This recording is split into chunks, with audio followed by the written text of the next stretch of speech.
Hi friends, வணக்கம். Welcome back to Indian Kitchen Tamil. இன்னைக்கு வீடியோல தீபாவளி ஸ்பெஷல் தேன்குழல் முறுக்கு எப்படி செய்யலாம்னு பார்க்கலாங்க. இன்னைக்கு நான் வீட்லயே மாவு நம்ம எப்படி முறுக்குக்கு ரெடி பண்ணலாம் அப்படின்னு உங்க கூட நான் ஷேர் பண்ணிக்கிறேன். 1 கிலோ அளவுக்கு நான் இன்னைக்கு மாவு ரெடி பண்ணியிருக்கிறேங்க.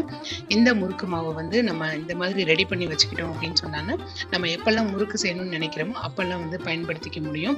ரொம்ப ரொம்ப யூஸ்ஃபுல்லாக இருக்குங்க இந்த வீடியோ. நான் இதில் சொல்லியிருக்கிற எல்லா டிப்ஸையும் நீங்கள் கரெக்டாக ஃபாலோ பண்ணீங்க அப்படின்னா முறுக்கு ரொம்ப ரொம்ப மொறுமொறுப்பாக நமக்கு கிடைக்குங்க. இது ட்ரெடிஷ்னலாக எங்கள் வீட்டில் எங்கள் அம்மா செய்யக்கூடிய ஒரு மெத்தடுங்க. ரொம்ப அருமையாக இருக்கும்.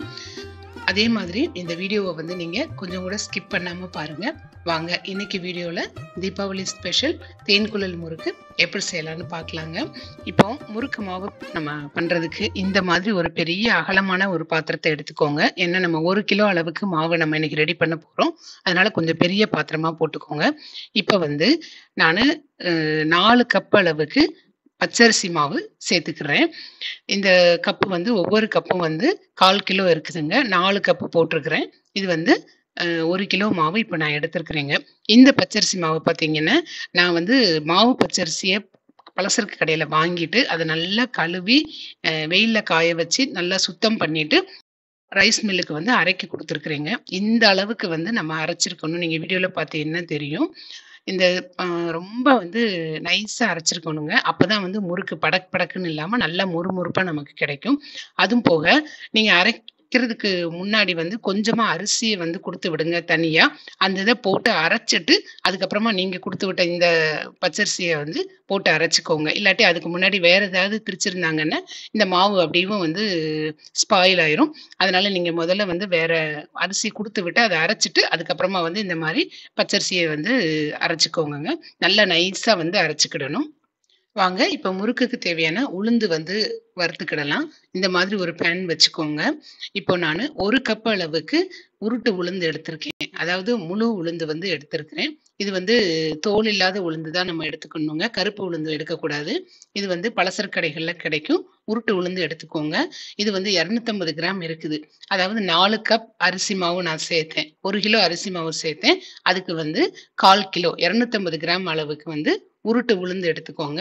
இந்த வெள்ளை உளுந்தை நம்ம நிறம் மாறாம மிதமான தணல்ல பொறுமையா நல்லா வறுத்துக்கிடணுங்க. இது கலர் மாறிடுச்சு அப்படின்னு சொன்னான்னா முறுக்கு ஒரு மாதிரி போயிடும். இந்த மாதிரி பாருங்க, நம்ம வறுத்துட்டு அப்பப்ப செக் பண்ணிக்கணும். இப்ப நல்லா கை பொறுக்கிற மாதிரி தான் சூடு இருக்குது. நல்லா கை பொறுக்க முடியாத அளவுக்கு சூடாகிற வரைக்கும் நம்ம வறுக்கணுங்க. இது வறுக்கிறதுக்கு 3ல இருந்து 5 நிமிஷம் வரைக்கும் ஆகும். ஸ்டவ்வை நல்லா மிதமான தணல்ல வச்சுக்கோங்க. கொஞ்சம் கூட கருகிடக்கூடாது. இந்த மாதிரி கொஞ்சம் கொஞ்சமா வறுத்துட்டு செக் பண்ணிக்கோங்க. இப்ப பாருங்க, உளுந்து என்னால கையில எடுக்கவே முடியல. இது சரியான பதம்ங்க. இந்த ஸ்டேஜ்ல நம்ம ஸ்டவ் ஆஃப் பண்ணிட்டு உடனே இந்த பேன்ல இருந்து உளுந்த வேற ஒரு பிளேட்டுக்கு நம்ம மாத்தி வச்சிடணும். இதுலயே நம்ம வச்சிருந்தோம் அப்படின்னு சொன்னான்னு கூட கொஞ்சம் அப்படியே கருகிரும். அதனால மாத்தி இந்த மாதிரி வச்சுக்கோங்க. இப்ப இந்த உளுந்து நல்லா ஆறட்டும். ஆறுனதுக்கு அப்புறமா இதை நம்ம மிக்சியில போட்டு நல்லா பவுடரா ஆக்கிடணுங்க. இப்போ மிஷின்ல நீங்க அரைக்க கொடுக்கணும்னா கூட பச்சரிசி மாவு கூடவே நீங்க அரைக்க கொடுக்கலாம். நான் இப்ப தனியா இப்போ தீபாவளிக்கு செய்யறதுனால வீட்டிலேயே நான் இதை செய்யறேங்க. இது இப்ப நல்லா ஆறிடுச்சு. இதை நம்ம ஒரு மிக்ஸி ஜார்ல போட்டு நம்ம அரைச்சுக்கிடணுங்க. இந்த மாதிரி கை பொறுக்கிற அளவுக்கு நல்லா சூடு இல்லாம இருக்கணும். அந்த ஸ்டேஜ்ல தான் நம்ம மிக்சியில போட்டு அரைக்கணும். ஏன்னா சூடோட அரைச்சோம்னா மாவு ஒரு மாதிரி அப்படியே நமத்து போன மாதிரி வேர்த்த மாதிரி ஆயிரும். நம்மளால நைஸா அரைக்க முடியாது. அதனால இப்ப நல்லா ஆறிடுச்சு. வாங்க அரைச்சிடலாம். இந்த மாதிரி ஒரு மிக்ஸி ஜார்ல சேர்த்துக்கோங்க. எவ்வளவு பிடிக்குமோ அந்த அளவுக்கு சேர்த்துக்கோங்க. சேர்த்துட்டு உங்களால எந்த அளவுக்கு ரொம்ப சாஃப்டான பவுடரா அரைக்க முடியுமோ அந்த அளவுக்கு ரொம்ப ஃபைனா அரைச்சுக்கோங்க. நம்ம இதை அரைச்சதுக்கு அப்புறமா நல்லா சல்லடையில சலிக்கணுங்க. அதுக்கப்புறம் தான் அரிசி மாவு கூட சேர்க்கணும். அதனால நல்லா அரைச்சுக்கோங்க. இப்ப நம்ம நல்லா அரைச்சிட்டோங்க. பாருங்க, இந்த அளவுக்கு நம்ம நைஸா அரைக்கணும். இப்ப அரைச்சதுக்கு அப்புறமா ஒரு சல்லடையில போட்டு இதை நல்லா சலிச்சுக்கோங்க. அதுல குருணை இருக்கும். அதனால இந்த மாதிரி சலிச்சுட்டு சேர்த்துக்கோங்க. பாருங்க, இந்த அளவுக்கு குருணை தங்கி இருக்கு முதல் தடவை போட்டதுல. இதை பழையபடியும் மிக்சியில போட்டு பழையபடியும் நல்லா அரைச்சிருங்க. திரிச்சதுக்கு அப்புறம் பாத்தீங்கன்னா குருணை நம்மளுக்கு பாருங்க கடைசியில ரொம்ப கம்மியா தான் தங்கும். இதை நல்லா நம்ம சலிச்சாச்சு. இப்ப இதை எடுத்து வச்சிருங்க. இப்போ இது கூடவேவும் அதே மிக்ஸி ஜார்ல ஒரு 1/4 கப் அளவுக்கு பொட்டுக்கடலை சேர்த்துக்கோங்க. இது வந்து 60 கிராம் இருக்குதுங்க. பொட்டுக்கடலை சேர்க்கிறதுனால வந்து முறுக்கு ரொம்ப கிறிஸ்பா இருக்கும். இப்போ இந்த பொட்டுக்கடலையே நம்ம நல்லா வந்து அரைச்சுக்கிடணும். அது கூடவேவும் நம்ம ஏற்கனவே குருணை இருந்துச்சு பார்த்தீங்களா? அதையும் வந்து சேர்த்துருங்க. சேர்த்துட்டு 2யும் வந்து நல்லா இந்த மாரி பவுடர் பண்ணிருங்க. பவுடர் பண்ணிட்டு அதையும் வந்து நல்லா வந்து சலிச்சிருங்க. இப்ப பார்த்தீங்கன்னா, கடைசில வந்து அந்த குருணை நம்மளுக்கு இவ்வளவுதான் தங்கியிருக்கு. இத வந்து நீங்க ஏதாவது வடை போடுறப்பயோ யூஸ் பண்ணிக்கோங்க. இப்ப இந்த மாவு எல்லாத்தையும் வந்து நம்ம அந்த பச்சரிசி மாவோட கலந்துரணும். இப்ப இது கூட 1 டேபிள் ஸ்பூன் அளவுக்கு சீரகம் சேர்த்துக்கோங்க. வாசனைக்காக 1 டேபிள் ஸ்பூன் அளவுக்கு எள்ளு சேர்த்திருக்கிறேன். கருப்பு எள்ளு, வெள்ளை எள்ளு ஏதாவது சேர்த்துக்கலாம். 1/4 டீஸ்பூன் அளவுக்கு பெருங்காயம் சேர்த்துக்கோங்க வாசனைக்காக. அது கூடவேவும் 1 டேபிள் ஸ்பூன் அளவுக்கு வெண்ணெய் சேர்த்துக்கோங்க. வெண்ணெய் இல்லாட்டி நெய் கூட சேர்த்துக்கோங்க. அது கூட தேவையான அளவு உப்பு. உப்பு வந்து பார்த்து சரியா போட்டுக்கோங்கங்க. கூடிறக்கூடாது. இப்ப இது எல்லாத்தையும் கையால வந்து நல்லா இந்த மாதிரி கலந்து விட்டுருங்க. இந்த வெண்ணெய் வந்து மாவு கூட நல்லா கோட் ஆகணும். அந்த மாதிரி நல்லா வந்து கலந்துருங்க. உப்பு, சீரகம், எள்ளு எல்லாமே வந்து நல்லா மாவு கூட மிக்ஸ் ஆயிரணும். நல்லா கலந்துட்டு ஒரு 2 டேபிள் ஸ்பூன் வரைக்கும் தேங்காய் எண்ணெய் சேர்த்துக்கோங்க. சேர்த்துட்டு இத வந்து நல்லா இந்த மாவு கூட கலந்து விட்டுருங்க. இந்த மாதிரி தேங்காய் எண்ணெய், வெண்ணெய் சேர்க்கறதுனால முறுக்கு வந்து ரொம்ப மொறுமொறுப்பா இருக்கும். வாசனையாவும் இருக்குங்க. இப்போ நல்லா இந்த மாரி கையால பெசஞ்சிருங்க. இந்த மாவு வந்து எண்ணெய் கூட நல்லா அப்படியும் கோட்டா இருக்கணுங்க. இப்ப பார்த்தீங்கன்னா, பிடிச்சிட்டு இப்படி அமுக்குறப்ப அப்படியே உதிர்ந்து போகும். பொட்டு பொட்டா இருக்கணும் மாவு. அதுதான் வந்து சரியான பதம். இப்ப நம்ம நல்லா மாவு கலந்தாச்சு. இப்ப இது கூட வந்து கொஞ்சம் கொஞ்சமா தண்ணி ஊத்தி நம்ம வந்து பெசையணுங்க. தண்ணி வந்து முதல்லயே வந்து ரொம்ப ஊத்திராதீங்க. கொஞ்சம் கொஞ்சமா அப்படியும் தெளிச்சு, தெளிச்சு, தெளிச்சு அப்படியே ஊத்திட்டு கலந்துக்கோங்க மாவ. ரொம்ப தண்ணி ஆயிடுச்சுன்னா நம்ம ஒண்ணும் செய்ய முடியாதுங்க. இப்ப இந்த மாரி வந்து நல்லா வந்து கலந்து வச்சுருங்க. இதுல வந்து தண்ணி சேர்க்கிறப்ப பார்த்தீங்கன்னா, நான் வந்து 1 1/4 செம்பு தண்ணி வந்து எனக்கு யூஸ் பண்ணேன் நானு. கிட்டத்தட்ட 1 1/4 லிட்டர் வரைக்கும் எனக்கு இதுக்கு ஆச்சு.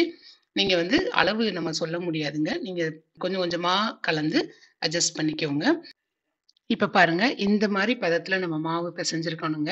இந்த மாரி அமுக்குறப்ப ரொம்ப சாஃப்ட்டா அமுங்கணும். அதே நேரத்துல கையில வந்து ஒட்டவும் கூடாதுங்க. இதுதான் வந்து சரியான பதம். இப்ப பாருங்க, மாவு எவ்வளவு சாஃப்ட்டா இருக்கு பாருங்க. விரல் தடம் அப்படி பதியுது. ஆனா கையில வந்து கொஞ்சம் கூட ஒட்டவே இல்ல.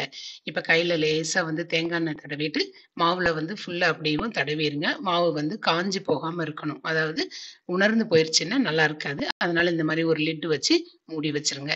இப்ப நம்ம வந்து முறுக்கு குழல்ல வந்து இந்த மாவ ஃபில் பண்ணி எண்ணெயில போட்டு பொரிக்க வேண்டியதாங்க. முறுக்கு ரெடி. இன்னைக்கு நான் முறுக்கு பிழியறதுக்கு இந்த மாதிரி தேன் குழல் முறுக்கு பிழியிற அச்சு எடுத்திருக்கேங்க. அது வந்து இந்த மாரி 3 ஹோல்ஸ் இருக்கும். அந்த அச்சு எடுத்துக்கோங்க. இதுதான் வந்து நம்ம தேன் குழல் முறுக்குக்கு வந்து பயன்படுத்துவோம். இப்போ இந்த அச்சு வந்து அந்த குழல்ல போட்டுட்டு, அந்த இதுல சுத்தி உரல்ல சுத்தி நல்லா எண்ணெய் தடவிருங்க. அப்ப வந்து மாவு ஒட்டாம நல்லா வந்து இறங்குங்க. இப்ப இந்த இதுக்குள்ள மாவ ஃபில் பண்ணிக்கோங்க. அந்த மாவ வந்து திருப்பி மூடி வச்சுருங்கங்க. இப்ப வந்து 3 முறையில வந்து நம்ம முறுக்கு போடலாங்க. ஒண்ணு வந்து நேரடியா அப்படியே எண்ணெயில வந்து பிழிஞ்சிடுறது. இல்லாட்டி வந்து இந்த மாதிரி ஒரு பிளாஸ்டிக் ஷீட்ல வந்து எண்ணெய் தடவிட்டு, அதுல வந்து இந்த மாரி தேவையான சைஸுக்கு வந்து முறுக்கு பிழிஞ்சிட்டு, நம்ம அப்படியே வந்து அத கையால வந்து எடுத்து போட்டுறது. பிகினர்ஸ் வந்து இந்த மாரி ட்ரை பண்ணலாம். இப்ப எடுத்துட்டு இந்த மாதிரி வாணலியில நம்ம போட்டுருங்க. அ எண்ணெய் வந்து பார்த்தீங்கன்னா, மிதமான தணல்ல வச்சு சூடு பண்ணிக்கோங்க. இப்ப அதே மாதிரி பார்த்தீங்கன்னா, ஒரு கண் கரண்டிக்கு பின்னாடி இந்த மாரி கவுத்திட்டு, அதுக்கு பின்னாடி இந்த மாரி நல்லா முறுக்கு சுத்திட்டு, தேவையான சைஸ்க்கு சுத்திட்டு, அதையும் வந்து கரண்டிய வச்சு நம்ம எடுத்து அப்படியே போட்டுற முடியுங்க. இதெல்லாம் வந்து பிகினர்ஸ்க்கு வந்து ரொம்ப ரொம்ப யூஸ்ஃபுல்லா இருக்கும். அப்படியே வந்து பிழிய முடியாதவங்க இந்த மாதிரி செய்யலாங்க. இப்ப வந்து நம்ம 2வது முறுக்கு போட்டாச்சு. இப்போ எண்ணெய் பார்த்தீங்கன்னா, நல்லா சூடு பண்ணிட்டு ஸ்டவ்வ சிம் பண்ணிக்கோங்க. ஒரு சின்ன பீஸ் மாவு வந்து எடுத்து போடுங்க. உடனே வந்து மேல எலும்பி வந்துச்சுன்னா, அ எண்ணெய் வந்து சரியா காய்ஞ்சிருக்குன்னு அர்த்தம். நம்ம முறுக்கு பிழிய ஆரம்பிச்சிரலாம். இப்போ வாணலியில எவ்வளவு முறுக்கு பிடிக்குமோ, அந்த அளவுக்கு மட்டும் போடுங்க. அதான் வந்து ஒண்ணோட ஒண்ணு ஒட்டாம இருக்கும். ஒரு பக்கம் வெந்ததுக்கு அப்புறமா இந்த மாரி நல்லா திருப்பி விட்டுட்டு, 2 பக்கமும் நல்லா பொரிஞ்சதுக்கு அப்புறமா எடுத்துருங்க. பொன்னிறமா வரணுங்க. ரொம்பயும் கருகிரக்கூடாது. இப்ப பாருங்க, நம்ம வந்து ஒரு ஈடு வந்து எடுத்துட்டோம். இதே மாதிரி மீதி இருக்கிற மாவு எல்லாத்தையும் இந்த மாரி சுட்டு எடுத்துக்கோங்கங்க. நல்லா வந்து ஒவ்வொரு பக்கமும் திருப்பி போட்டு, நல்லா வெந்ததுக்கு அப்புறமா எடுத்துக்கோங்க. இப்போ நம்ம சூப்பரா ரெடி பண்ணிட்டோம். தேன்குழல் முறுக்குங்க. நான் 1 கிலோ மாவுல வந்து எனக்கு 76 முறுக்கு வந்துச்சுங்க. இது வந்து நம்ம 1 மந்த் வரைக்கும் ஸ்டோர் பண்ணி வச்சுக்க முடியும். பாருங்க நல்லா கிரன்ச்சியா இருந்துச்சு.